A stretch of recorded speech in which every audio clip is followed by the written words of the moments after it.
my classroom. Miss McGuire, her classroom is next door. We're 2 of the 4 second grade teachers here at Kingswood. Does anyone have like a very specific general question that you want? I'm hoping that what we prepared for you is going to really help you understand like what those key things are to help your children through second grade, and some of those things that I feel like are just like foundational pieces. But does anybody have anything very specific that they want to ask? Yeah, please. I just know for my little ones, so first in second grade, of course, what is your teaching style in reference to instruction with second grade and the expectation of instruction? Like, do you guys give direction with example, or when you say, I want you to write a sentence? The I do, we do, you do? Yeah, what is, yeah. To an extent, it does follow the I do, we do, you do. Okay.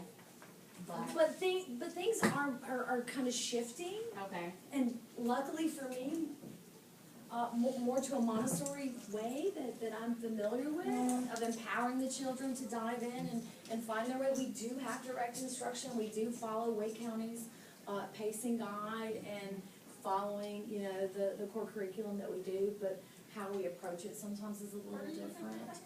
But we are giving direct instruction to the children, but then giving them a little more empowerment with their work. And as a Montessorian, I believe in letting children struggle. I mean, we can hand them the answers all day long, but in the real world, the answers aren't really what's important. It's how did you get there? Okay. How did you find out? You know, what steps did it take to do it? And could you do it again if you needed to? It's great to know that, you know, 12 times 12 is 144, but can you figure out how to do that on your own if you needed to independently? So the answer is not the goal, it's the process. And so trying to engage them and process things to build those non-tangibles, the critical thinking skills and grit is where we're going. Does that make sense?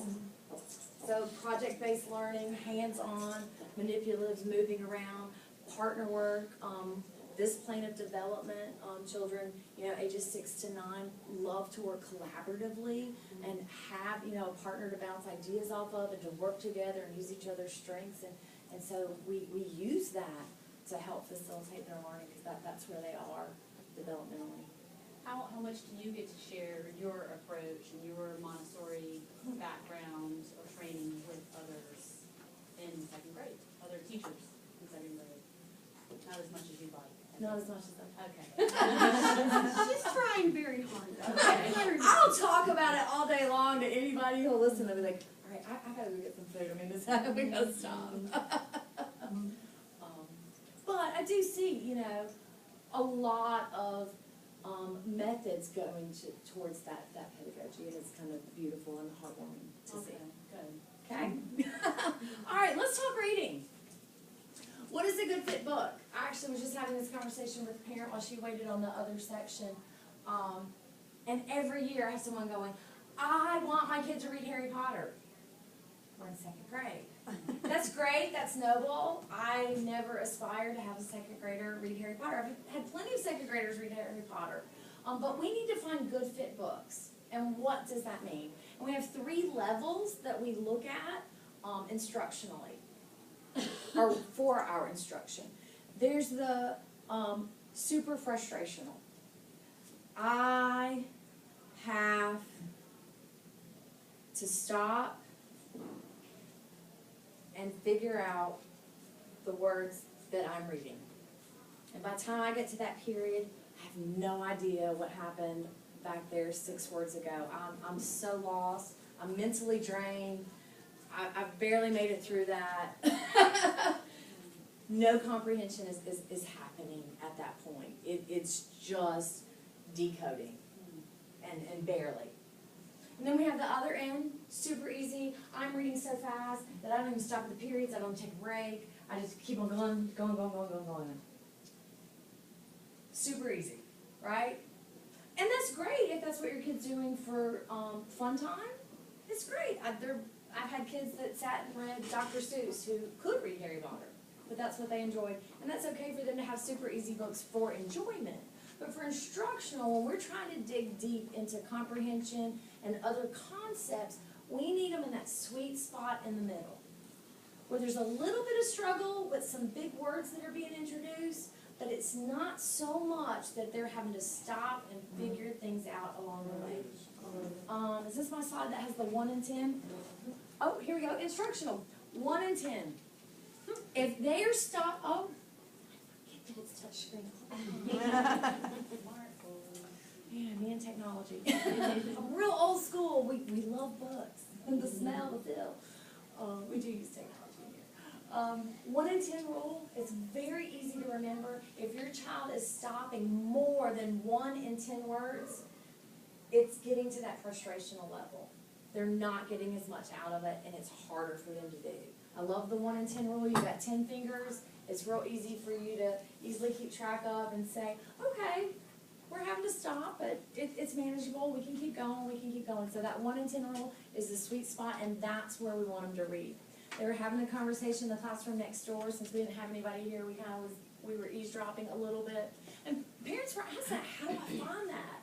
You know, there's this Scholastic app that you can download on your phone, and in the middle of the library or Barnes & Noble, you can scan the back of that book, and Scholastic will pop up, and it'll say, here's the Lexile, here's the interest level. This is like a, you know, kindergarten through 2nd grade book, or 2nd and 3rd grade book, you know, ages 5 to 7.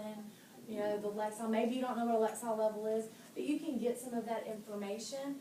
But 1 in 10, you're going to remember all the way through. If you're listening to your child read and they're about there, then you know you've got a good fit book, and that's really going to help them with whatever work they're working on.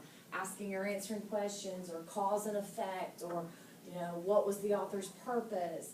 Some of these things that we work on through the year, they're going to be able to better understand that character traits or moral of the story if they've got that good fit book that's allowing them to deal with whatever it is, the reason why we're reading this text. Make sense? Mm-hmm. All right. Why is that so important, though? If a child is reading at a frustrational level, their comprehension is 50% or less. So kind of what I was talking about before. It is too mentally exhausting for them to sit and have to work to decode every word and figure out what it is. And then if it's a word that I've never heard of before, I don't understand, and, you know, we're not understanding what's going on in this text whatsoever, and dealing with those text-dependent questions and answering those, it's going to be so hard for those students to do. So, what do we do in 2nd grade?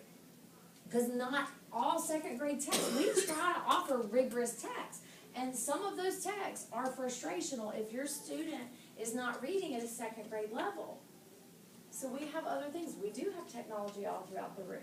We've got different reading programs that read the book to them and highlight the text as they go through so that they can still access the rigorous material and get that information and build that background knowledge, and then deal with the harder concepts that we're trying to answer from that text. But if we're reading at home, I'd rather us not be reading in the frustrational level. Instructional. Independent is fantastic when we're in the sweet. Thank you, Ms. McGuire. We really are getting that word recognition, and our comprehension is 75 to 89%. So we've got a chance at being a B or C student. Of course, we don't use the B or C grades, but you're going to be in that 2-ish range. So frustration a little bad. We want to find that good fit book. All right. One of the things that most struggling readers have to overcome is sight words. Who knows why they're called sight words? Because you should recognize them on sight. You have to recognize them on sight. Absolutely. Yes! Gold star. Gold star. I've already taken my spelling words down for the spelling test for tomorrow. The words that we work on in spelling follow rules and patterns. That word has an open syllable, so that vowel is going to make a long vowel sound. That syllable is a closed syllable. That vowel should make a short vowel sound. We teach them these rules and vowel teams and phonograms and all of these other things to help them decode those words. We give them decoding strategies. Sight words don't fit into any rule or anything else. You have to be able to look at it and know what that word is. There's no way to sit there and sound it out. How many times do you hear somebody sound it out? If they could have sounded it out, they would have sounded it out. We have to come up with better ways of learning these. And really, the only way to do it is repetition and practice. Not rote memorization, but practice. I actually have a volunteer that comes into my room, and once we do our comprehension assessments, he starts working with the children to figure out how many sight words do you know. And we've actually prepared a handout for you to take home if you want to work with your kids at home. This is the Dolch list of the, this is the, not the 100 most frequently used, but it does start with the 100 most frequent. So we've got list 1, list 2. You want to take it in small chunks. Will you go to the next slide? So many different ways that you can practice. I've got some little cards that I printed up. They're about 1 inch by 3 inch, little flash cards. And just kind of play it like war or Uno. You know, throw it down and do I know it? Throw it down, do I know it? You can have them in the car and say, you know, on the popsicle stick and have the kid pull it and say, and okay, you can't see them, maybe they're in the back seat, well, spell it to me, you know, and then all of a sudden, you know, they say S-A-I-D, and you're like, oh, that word is said. So even on that commute, you know, you could just spend 5-10 minutes a day working on them. We have movable alphabets here in the classroom, which are great for building the words. They actually have the letters that they can pull and use to build the words with the individual letters. And one of the things, the hand teaches the mind. We can look at it all day long, but that hand, whether we're writing it or physically building it, have them make it with Play-Doh. Form it out, S-A-I-D. It's going to take a while, yeah, but they're going to learn it, and they're going to have fun while they do it.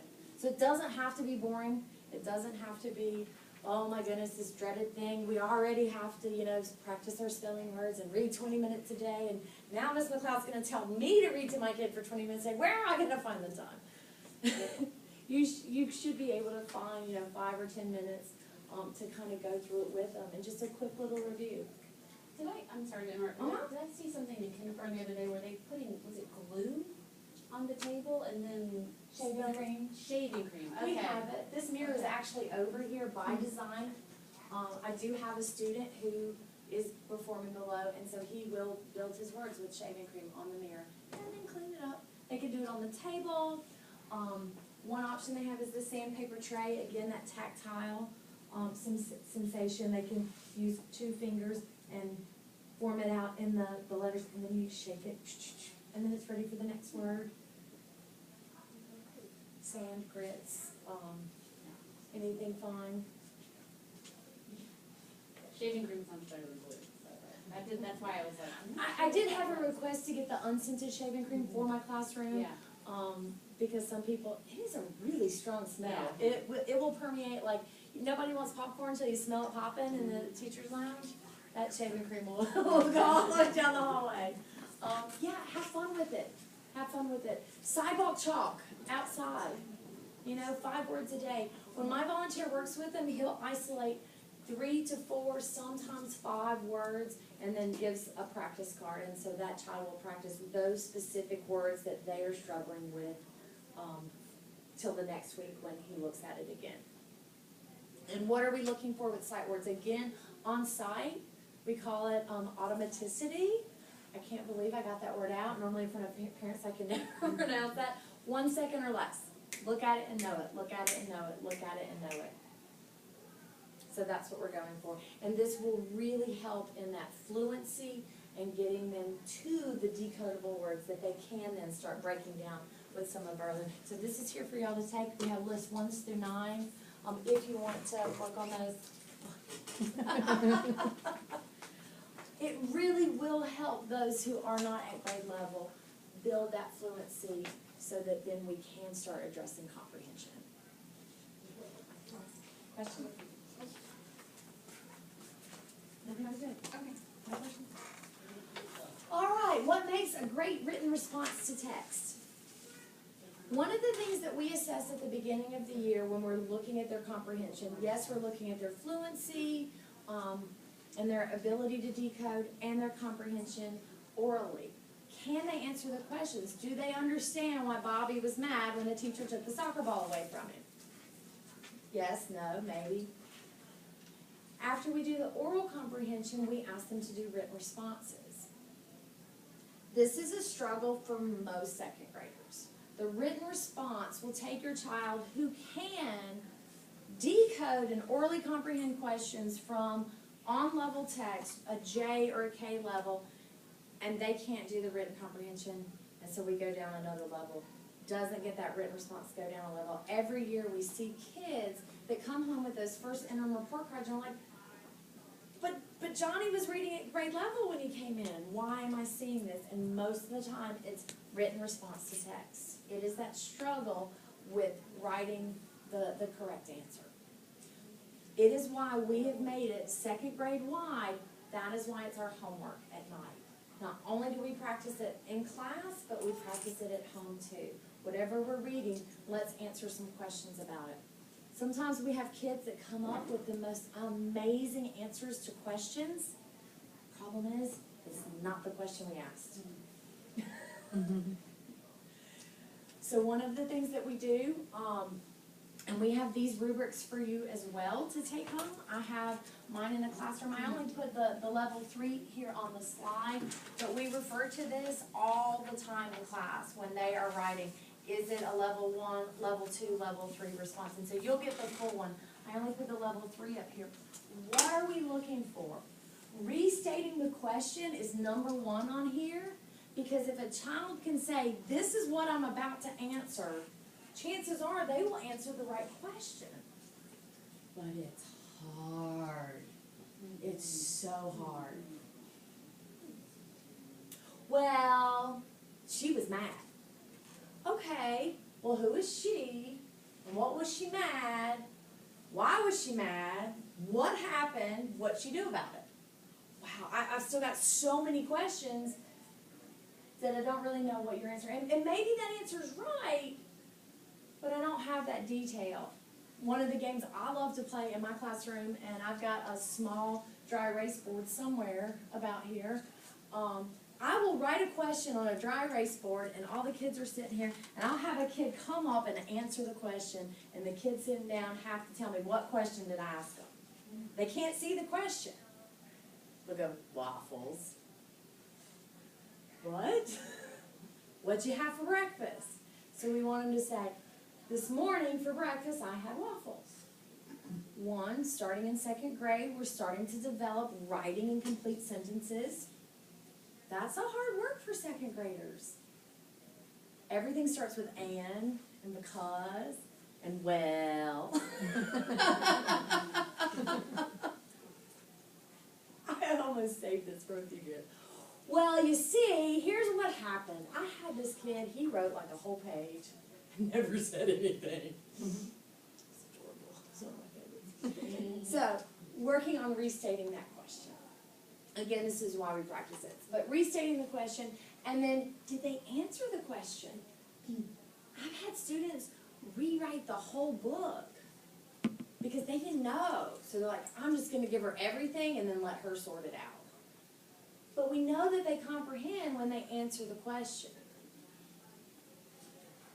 Johnny was mad that the teacher took the soccer ball away because he had kicked it and broke the window in the school, and now the kids couldn't play.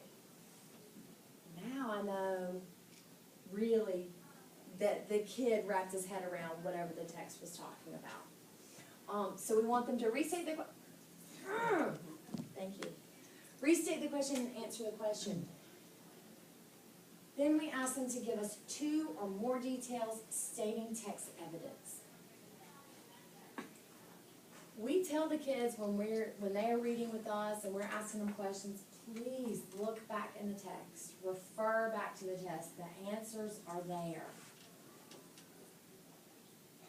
I had a student reading a book the other day and said, and in the story, an apple tree had come to life. And it was this turning point. She's like, oh my goodness, there's magic here. And I asked the kid, how did she know that this thing was magical? And she goes, she painted a mountain. Somehow the apple tree had become a mountain. So just going back to that text, a lot of times we'll have children take different colored pencils or crayons and find the text in the story. Just show them the answers are there. You don't have to make it up. You don't have to memorize it. They're there. Go back and find them. And building that in very early on in second grade, where we start that work, is going to serve them so much better when they get to fifth grade, middle school, and beyond, having those skills. So we start it now. It's hard. It's hard for them. They really struggle with this, but that's why we start it early, and that's why it's our homework, because we really want them to have all year to practice this to really be successful at it.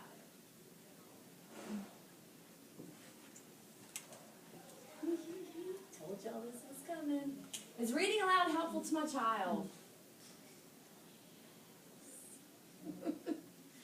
So many parents go, but my kid can read to me now. They can read. I listen to them read. I listen to them read their 20 minutes every day. That's great. It's fantastic. We do want them to read 20 minutes a day.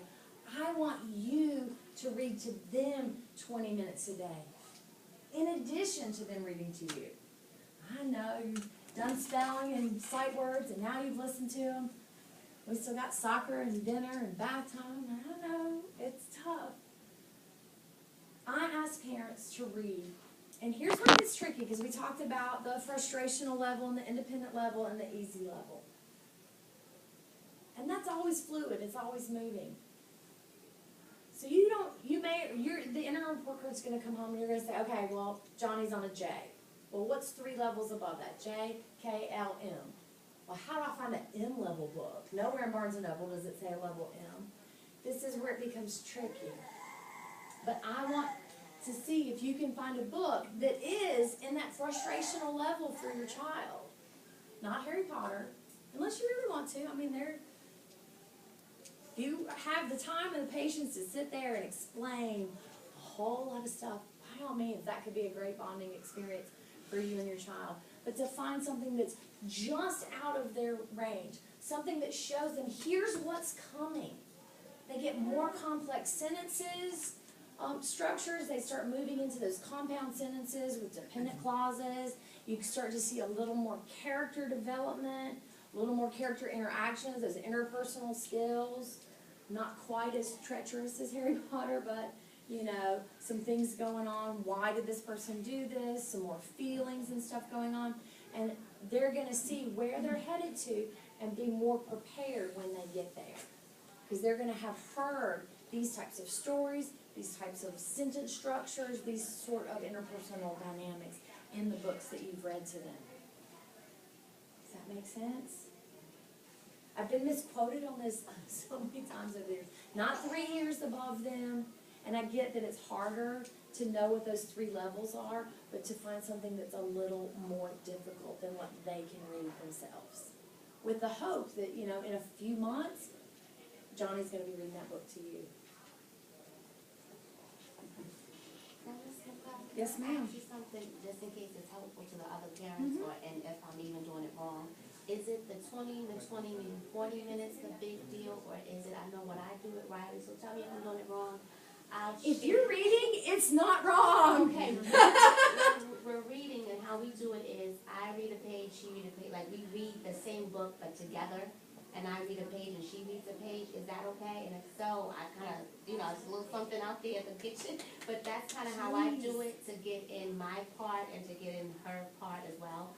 I am so happy that a child is reading and you're reading to a child. Okay, so it's not That's necessarily. never going to be 40 wrong in my minutes. book. Okay, so it's not the 20 and 20, it's just the objective of. I mean, there are benefits to reading those books that are a little bit harder for them so that they can see where they're going and to see that this isn't always what I'm going to be reading, and to expose them to bigger things that they couldn't access on their own. But I'm happy for any parent that's going to read with a child. Please read with them.